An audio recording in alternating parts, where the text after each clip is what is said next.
Olá, eu sou o Wendson Gabriel e hoje serei o professor de vocês na nossa primeira aula de introdução à genética e hereditariedade. Bom, para iniciar, vamos nos perguntar por que geralmente parecemos com os nossos parentes. E isso basicamente ocorre porque herdamos características de nossos ancestrais.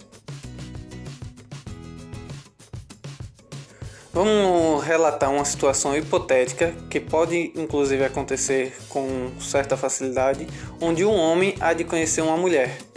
Ambos se relacionarão e através da relação sexuada gerarão uma filha.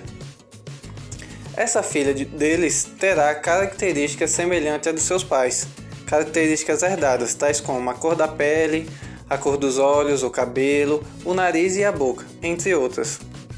Supondo que essa menina cresça e também se relacione com um rapaz, os filhos de vocês, eles serão também o cruzamento das características genéticas dos dois. Em questão de semelhanças à tonalidade da pele, ela pode cruzar, nascer com a pele mistura dos dois, ou pode nascer de um só, ou pode nascer só do outro. Isso vai ser um fator genético variável. Mas vamos nos perguntar também, como assim essas características são transmitidas de pai para filho? Isso ocorre basicamente, pessoal, através do material genético que está presente em todos os seres vivos. E no nosso caso, humanos, é o DNA, esse material genético, que também é o mesmo em todas as espécies de plantas, em outros animais também e em alguns micro-organismos, tanto eucariontes quanto procariontes. Mas o que é, então, esse tal de DNA, Gabriel? Explique pra gente. O DNA, pessoal, ele é uma sigla que, traduzida do inglês para o português, significa ácido desoxirribonucleico, o DNA. E o DNA, ele está aí presente no interior das células dos seres vivos. Que vale com ele, tá carregando toda a informação genética de um organismo.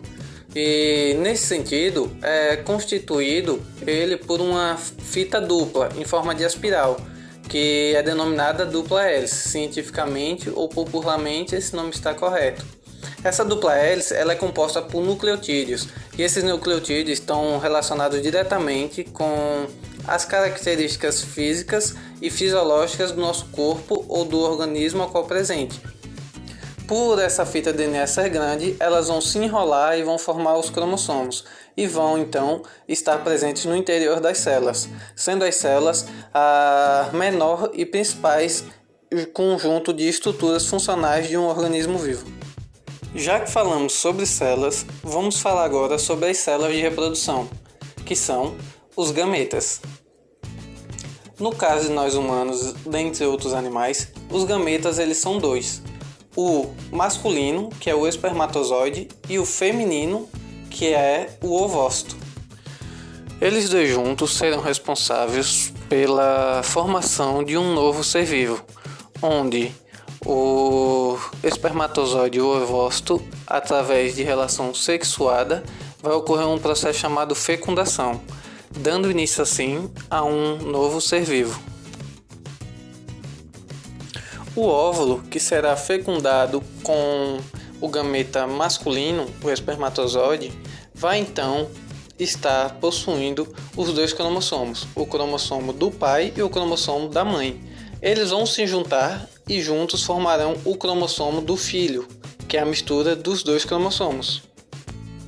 Com isso, concluímos que quando falamos de mistura de genes, estamos falando de uma mistura das características dos nossos antecedentes. Não dá para falar de genética sem que falemos da primeira lei de Mendel. Mendel ele foi um cientista que ele trabalhou com as variações genéticas possíveis em ervilhas. Então explicarei basicamente o que foi a primeira lei de Mendel. As características que vemos em organismos vivos são chamadas de fenótipos. E em um exemplo hipotético, para deixar claro, hipoteticamente falando, iremos analisar dois fenótipos, borboleta azul e borboleta vermelha.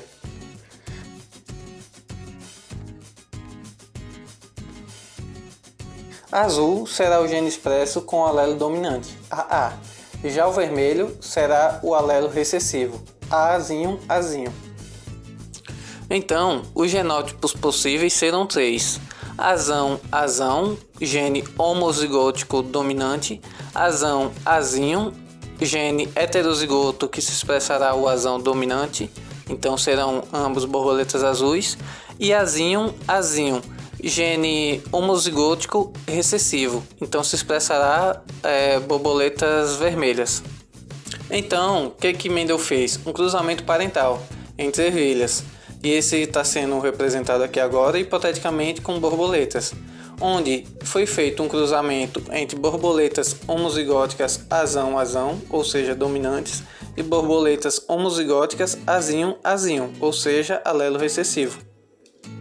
Com isso, vocês concordam que as borboletas azuis elas só podem doar para o filho 1 azão, porque elas têm 2 azão, e as borboletas recessivas só podem doar o azinho, porque elas têm azinho. Então, com isso, entende-se que os filhos 1 dessas borboletas serão todos 100% heterozigotos, tendo como dominante o azão, ou seja, borboletas azuis. Em uma segunda etapa do experimento realizado por Mendel, ele cruzou as famílias de primeira geração, gerando as de segunda geração. Então, como as de primeira geração eram todas heterozigóticos azão-azinho, tendo como dominante o azão, borboletas azuis, as de segunda geração serão 4 possibilidades diferentes, já que iremos cruzar azão com azinho, azão com azinho, dando então azão-azinho, azão-azão, azinho-azinho e azão-azinho novamente. Isso nos leva a um entendimento de probabilidade e possibilidade da descendência nascerem azul ou vermelha. Então, a família 2 terá 1/4 de possibilidades de vir recessivas, sendo vermelhas, e terá 1/4 de possibilidade de vir dominantes, sendo azão-azão, e 1/2 de vir azinho-azão. Portanto, pessoal, então 3/4 das borboletas elas serão dominantes, terão o alelo azão. Isso nos faz levar que 75% das descendentes da família 1 serão borboletas azuis e 25% vão ser recessivas para o azinho, ou seja, borboletas vermelhas. Vamos então, pessoal, para a hora da curiosidade. Um fato que eu vou estar trazendo para vocês aí. Vocês sabiam que o pai é quem determina o sexo do filho? Pois é. Pouca gente está ciente dessa informação, que é bem curiosa. Mas resumidamente, isso ocorre porque os gametas masculinos, eles são XY, ou seja, possuem o gene X e Y. Já os gametas femininos são apenas XX. Como o espermatozoide ele é XY, ele pode levar até o ovócito ou um X ou um Y. Quando ele leva um X para o ovócito e ocorre a fecundação, o ovócito já possui X. Então, será um descendente XX.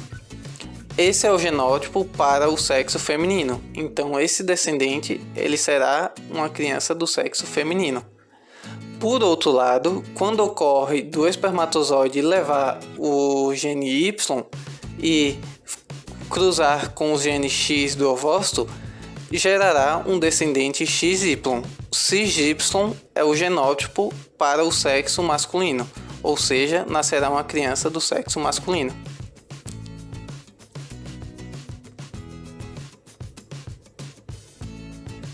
Agora, vamos praticar com algumas perguntas bem fáceis a serem respondidas que servem como revisão. Já acabando de dizer quais são os gametas sexuais masculinos e femininos. Um tempinho para vocês pensarem aí na resposta. Exato, masculinos espermatozoide e feminino ovócito ou óvulo. Outra pergunta, quantos cromossomos os humanos possuem? Essa, vocês terão que fazer uma pesquisa bem rapidinho e matarão a curiosidade.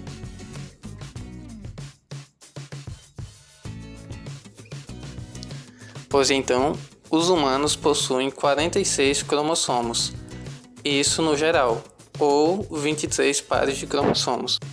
E a última, para finalizar, uma assertiva, que vem dizer: a primeira lei de Mendel foi desenvolvida com experimentos em trigo, verdadeira ou falsa? Pois é falsa. Ela foi desenvolvida com experimentos em ervilhas. Bom, pessoal, então é isso. Muito obrigado a atenção de vocês aqui na nossa primeira aula, que foi uma introdução, um resumo. E futuramente teremos uma aula mais aprofundada sobre genética e hereditariedade. Eu sou o Whindersson Gabriel, sou estudante de Ciências Biológicas aqui na Universidade Federal de Alagoas. E essa aula ela foi coordenada pela professora doutora Aliette Bezerra e pela minha orientadora, doutora Salma Lúcia Baltar. Muito obrigado pela atenção.